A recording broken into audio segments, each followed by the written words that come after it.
Foron moitos os e as ourensás que acudiron á concentración convocada pola plataforma Procap en defensa dunha xestión pública para o Centro de Adultos Discapacitados construído pola Xunta de Galicia no barrio de Barrocás.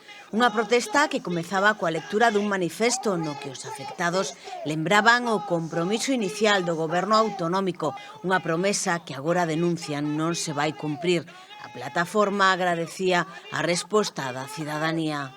O ser un colectivo vulnerable en desventaxa, pois é moi necesaria o apoio social.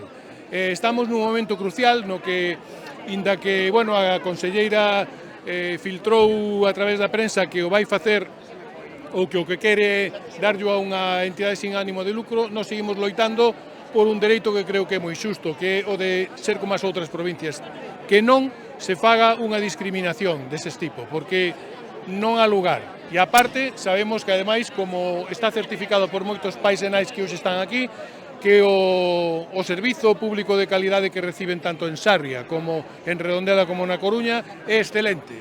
Polo tanto, non entendemos o porqué dese paso atrás cando a Consellería ten que asumir a súa responsabilidade. Aseguran que seguirán loitando ata acadar esa xestión pública directa que reclaman. Entre os apoios acadados a dos líderes do PSDG e BNG que acompañaron o colectivo durante a protesta e que se comprometeron a pedir no Parlamento de Galicia a rectificación da licitación dun contrato de explotación para o centro por 3 anos a unha organización sen ánimo de lucro. Hai que criticar a falta de empatía que ten a Xunta de Galicia e en concreto a Consellería de Política Social con este asunto. Non son capaces de recibir o colectivo, non son capaces de empatizar, que é o que eu pedía.